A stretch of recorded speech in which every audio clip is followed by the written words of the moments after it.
అప్పటి వరకు అందరికి చెప్పేదంటే ఏ కాలనీ వాళ్ళైనా ఎలాంటి సర్వేలను అనుమతించకండి. మీ కాలనీలో ఎవరు కొత్తగా వచ్చినా కూడా ఎవరిని అనుమతించకండి. ఏ విషయం ఉందా, ఎలాంటి విషయం ఉందా, పార్టీ అండగా ఉంది. పార్టీ యొక్క అనుమతి తీసుకొని, పార్టీ పెద్దల సలహాలు తీసుకొని ముందుకెళ్దాం తప్ప ఎట్టి పరిస్థితుల్లో కూడా మనం జాగాలు ఖాళీ చేసేది లేదు. ఎవరు వచ్చినా ఖబర్దారని ఈ సందర్భంగా మీకు ఒక్కటే చేయలేదు. Thank you very much.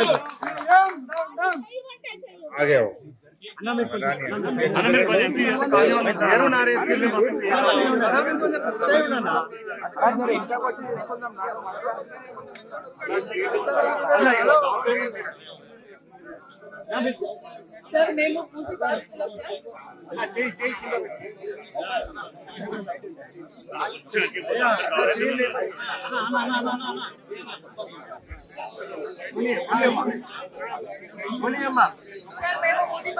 బాధితులం sir.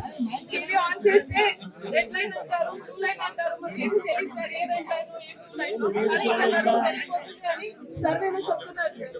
మాకున్నది ఒక ఇల్లు సార్, మీద ఏమి ఆస్తులు లేవు. ఆ ఒక్క ఇల్లు కోసమే మేమిద్దరం కష్టపడుతున్నాము.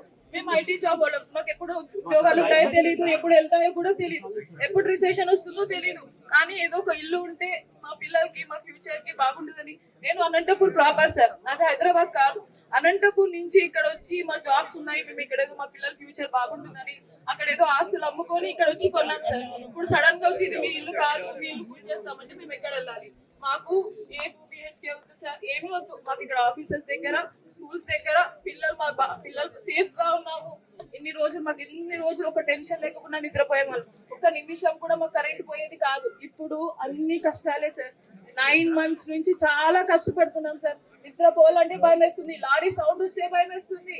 పిల్లలు ఎగ్జామ్స్ ఉన్నాయి, హాఫ్ ఇయర్లీ ఎగ్జామ్స్ జరుగుతుంది. మా పిల్లలకి ఎలా చదివించుకోవాలో మా కాన్సన్ట్రేషన్ ఇవ్వలేకపోతున్నాం, సరిగ్గా వంట చేయలేకపోతున్నాము. హస్బెండ్స్ కాన్సన్ట్రేట్ చేసి జాబ్ చేయలేకపోతున్నారు. ఆఫీస్కి వెళ్తే ఇంటి దగ్గర వచ్చి ఎవరు మార్క్ వేస్తారో, ఎవరు వచ్చి కూలగొడతారో, చాలా టెన్షన్ గా ఉంది సార్. ప్లీజ్ మా హౌసెస్ ని కాపాడండి సార్. మాకు ఇల్లు తప్ప వేరే గవర్నమెంట్ దూరం పోండి బిడ్డ, పార్టీ లీడర్లు దూరం పోండి, మనకు నీడకుండండి. కాలనీ వాళ్ళు ఉండనియండి, కాలనీ వాళ్ళు ఉండనియండి.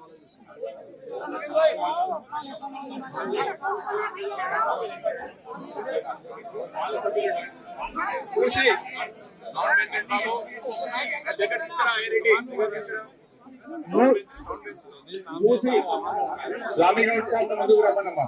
స్వామి గౌడ్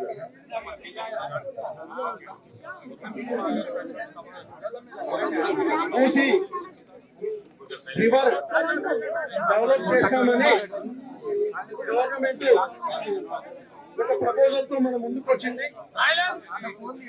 దానికి సంబంధించినటువంటి మ్యాపులు సర్క్యులేట్ అవుతాయి. ఆ సర్క్యులేట్ అయిన మ్యాప్ల ప్రకారం ఇక్కడికి వచ్చినటువంటి బాధితులకి మద్దతు తెలియజేయడానికి వచ్చినటువంటి గౌరవనీయులు మాజీ మంత్రులు హరీశ్చంద్ర గారికి, మిగతా టిఆర్ఎస్ ఎమ్మెల్యేలకి, టిఆర్ఎస్ నాయకులకి, టిఆర్ఎస్ కార్యకర్తలకి, అలాగే ప్రత్యేకంగా